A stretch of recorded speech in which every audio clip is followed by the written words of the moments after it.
आपने सही बात बोली कि वोटर लिस्ट क्या सरकार बनाती है।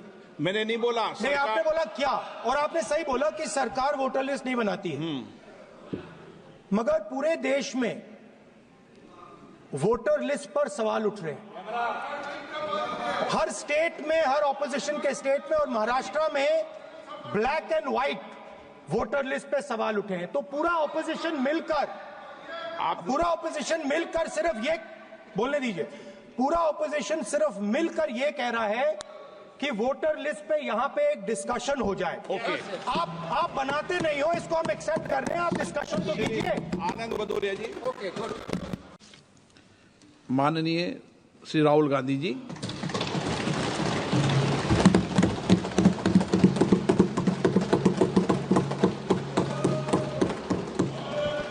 Thank you, Speaker sir, for allowing me to speak on the President's address.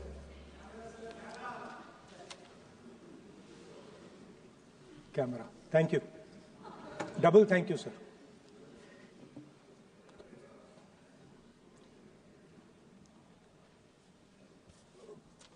I heard the President's address. I sat there with Kharge ji and I listened to it. And I must say, I struggled through the President's address to maintain my attention on what was being said, because I had heard pretty much the same President's address the last time and the time before that and the time before that. And it was the same laundry list of things that the government has done. We have done this, we have done this, we have done this, 50 or 100 things that the government has done. And so while I was sitting there, I was thinking, okay, I am being critical about what is being said. And I am saying that this is not the type of President's address that should be delivered. Well, the question came to my mind, what type of address would an India Gathbandhan government deliver? How would that address be different than the address we heard? Because it's no point me saying that it is a laundry list and then not providing an alternative idea. And so today I would like to lay out some dimensions of what an alternative address would look like, what the India Gathbandhan would probably focus on, and where we would lay emphasis. The future of this country is going to be decided by the young men and women of this country, the youth of this country. So I think anything we say has to be addressed to them, has to be spoken to them. The first thing in front of us, and this is something I'm sure the Prime Minister would accept and pretty much everybody in this room will accept, is that even though we have grown fast, we are growing slightly slower now, but we are still growing. A universal problem that we have faced is that we have not been able to tackle the problem of unemployment. No, neither the UPA government nor today's NDA government has given a clear-cut answer to the youth of India about employment. I don't think anybody in this room will disagree with me. I'll give a little statistic for the Prime Minister. The Prime Minister, something I would agree with directionally. The Prime Minister proposed the Make in India program. I think a good idea. We saw the statues we saw the functions, we saw the so-called investment, and the result is right in front of me. Manufacturing fell from 15.3% of GDP in 2014 to 12.6% of GDP today. That is the lowest share of manufacturing in 60 years. I'm not even blaming the Prime Minister, because I think it would not be fair to say he didn't try. I could say that the Prime Minister tried, and I think conceptually Make in India was a good idea, but it's pretty clear that he failed, because manufacturing went from 15.3% of GDP to 12.6%. So the first question that any alternative vision would answer to the youngsters of our country is, okay, what and how are we going to solve this problem of employment?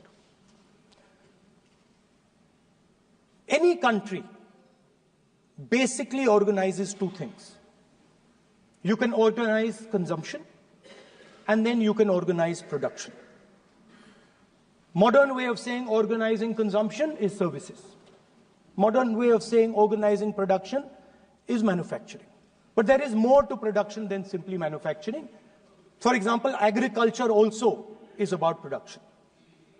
Now, pretty much every government since 1990 has done a decent job on consumption, on organizing consumption. Which are the companies that organize consumption? Uber organizes consumption. Reliance organizes consumption. Adani organizes consumption. But we have, as a country, failed in organizing production. We have excellent companies that try to organize production. They are the Mahindras of this world. They are the Bajajs of this world. Part of Tata's organizes production, but the record of the country in organizing production is dismal. And essentially what we have done is we have handed over the organization of production to the Chinese. So this mobile phone, even though we are saying we make this mobile phone in India, that is not a fact. This phone is not made in India. This phone is assembled in India. All the components of this phone are made in China. The network that has produced this phone is made in China, is owned by China. So every time we use a phone, every time we wear a Chinese shirt, a Bangladeshi shirt, every time we wear a pair of Chinese sneakers, we are paying a tax to China. Because some Chinese youngster is earning a salary to make or to produce that product. So the first message I would give in a presidential address would be that India has to focus completely on production.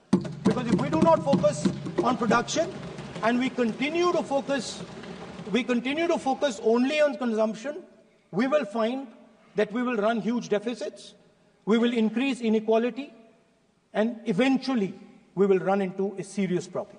Social problem because of unemployment, which we are already facing.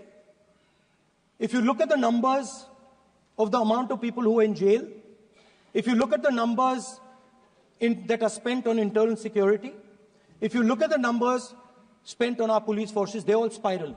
They're all rising. And everybody understands that social tension is on the rise in India. So now the next question comes, okay, so where is this employment going to come from? What is India going to produce? And for that, I'd like to tell all the youngsters of this country that there is a revolution taking place, an exciting revolution. The world is transforming completely. And the change that is taking place, at the heart of the change that is taking place, we are moving from the world of the internal combustion engine to the world of the electric motor. We are moving from petrol to batteries. We are moving wind, solar, potentially nuclear energy. So our entire way of moving is changing. And this is going to change every single thing. It is going to change warfare. It is going to change medical treatment. It is going to change education. It is going to change how we eat. It is going to change every single thing. और आप हमसे जुड़े रहने के लिए subscribe करें YouTube पर, follow करें Twitter पर और लाइक करें Facebook पर। और ज्यादा जानकारी के लिए आपको टाइप करना होगा सिर्फ न्यूज़ नशा।